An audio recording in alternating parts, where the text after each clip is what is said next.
A virtude está no meio entre dois vícios. O que é um vício? Pensa lá, na música do Charlie Brown, Vícios e Virtudes, né? A virtude está no meio. Falamos da coragem. A coragem é uma virtude. E, segundo Aristóteles, ela está entre dois vícios. O medo paralisante, que é um tipo de vício, tá? O medo que trava, ele é um vício também. E a inconsequência. O que é inconsequência? O cara que vai lá e faz e não tá nem aí. A coragem está no meio. Existe o medo, mas existe também a capacidade de arriscar. A virtude está entre dois vícios. Esse é um conceito bem clássico, bem importante de vocês terem também. A virtude não é o contrário do vício. Existem vícios que são extremos, a virtude está no meio. Consegui deixar claro isso didaticamente? Beleza? Tá? Então, como é que se forma um vício? Veja, o nosso cérebro adora esforço baixo e recompensa alta, imediato. Olha que perigo isso. A dopamina, que vocês conhecem, é o hormônio do prazer, é um sinal químico que sinaliza para várias áreas do cérebro que é a experiência positiva. Isso é gostoso? Então eu quero fazer de novo. Aí quando faz, aí já a sensação já não é a mesma porque não é inédito. Aí eu gosto de lembrar da inédita pamonha que eu já falei para vocês, do Clóvis de Barros Filho. A inédita pamonha, quando o cara tá com uma baita de uma fome e vê aquela pamonha deliciosa na vitrine e come aquela primeira pamonha inédita. Nossa, que delícia de pamonha. Aquilo vai entrando de um jeito. E depois ele pede a segunda, a terceira, a quarta, como se ele ficou se imaginando comendo a 20ª pamonha, não ia querer ver pamonha na vida mais. Porque o cérebro já mudou essa condição. E aí você pode pensar, caramba, isso me ajuda a lembrar que eu posso ter uma certa impulsividade na comida por conta de uma necessidade de prazer. Olha só como é bom se autoconhecer e entender um pouco do cérebro para a gente perceber os nossos hábitos. A comida ela serve para quê? Para nos saciar. Mas a partir do momento em que a gente deposita nela uma fonte de prazer, ela pode se transformar em gula, que também é um vício. E a gula pode trazer obesidade e outros problemas de saúde. Então, o que que a gente está lidando? O tempo todo com dopamina, né? A dopamina, a serotonina. Então, quando a gente aprende a ativar isso, se a gente não toma, opa, peraí, ó, isso aqui, será que eu tenho que ter mesmo esse prazer? Será que é saudável eu continuar aqui nessa pegada?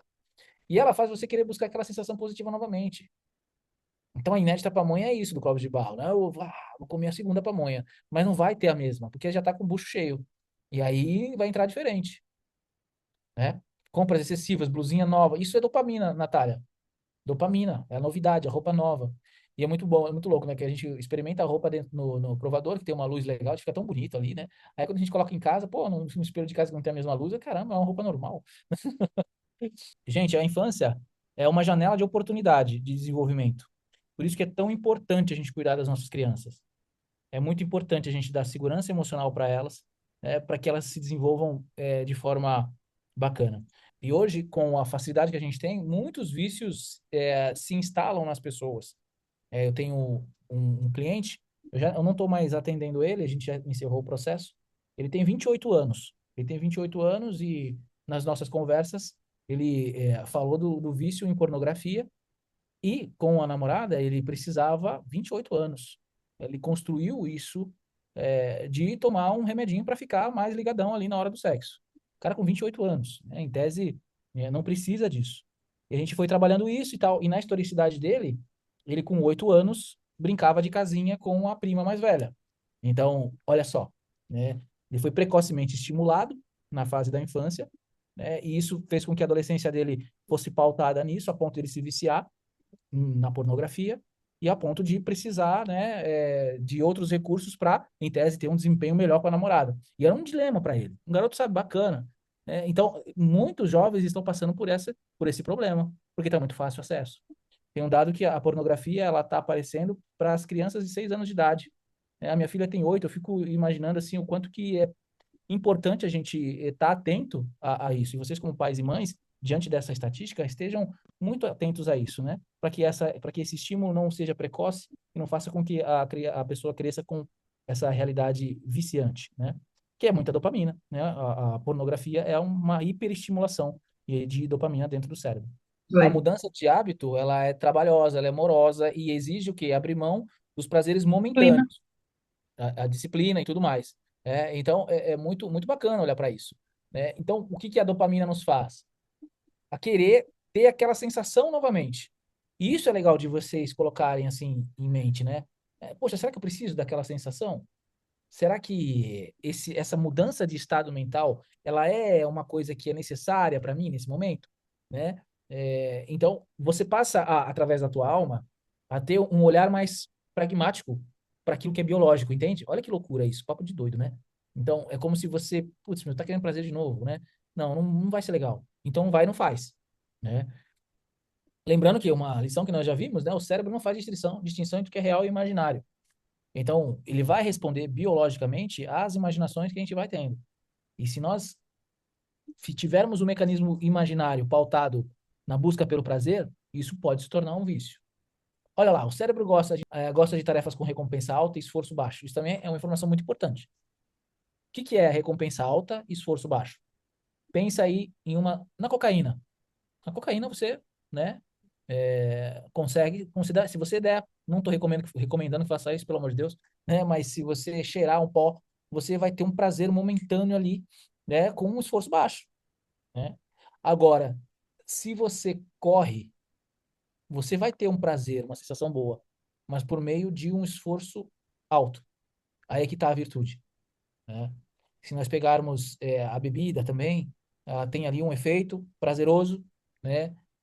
De uma forma fácil. E nosso cérebro adora. Então, assim que um vício se forma, esforço baixo e recompensa alta e imediata. A recompensa, nosso sistema de recompensa, ele é ativado o tempo todo. Nossa, que roupa legal, não preciso de uma novidade. Então, isso é dopamina também. É dopamina. Né? Nosso cérebro está o tempo todo calculando tarefas e possíveis recompensas. Teu cérebro está o tempo todo falando, isso aí, o que eu vou ter de bom? Ele é meio egoísta, viu, gente? A gente falou lá de amadurecimento, veja. O amadurecimento vai contra ao que a nossa biologia nos traz. Então, nosso cérebro ele quer prazer, ele quer conforto, ele quer, né, ele é preguiçoso, tá? Biologicamente é isso, mas a nossa alma, a nossa força de vontade, ela precisa furar essa bolha, né? Nossos celulares são, veja, o celular, gente, é uma baita, uma fonte de dopamina, cara. Ainda mais no que a gente vive hoje. Você já parou para analisar quantos vídeos, tenta contabilizar quantos vídeos você vê no feed de TikTok ou no Reels de Instagram? É muita informação. É muita informação. E eles fazem de um jeito que se você não consumir aquele conteúdo agora, o feed passa e você perde, você não acha mais. E aí, se você quer ver em outro momento, você não encontra mais, porque é tanta informação que já foi. Isso é estratégico, para que você, para ativar o senso de urgência. Gente, está tudo calculado para que você tenha prazer e fique dentro daquela bolha de dopamina.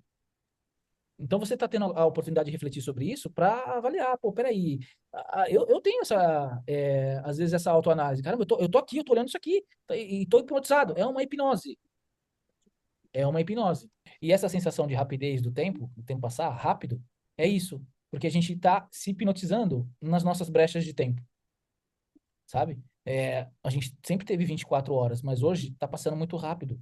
Por quê? Porque a gente está, nas nossas brechas de tempo, preenchendo com dopamina, e se viciando.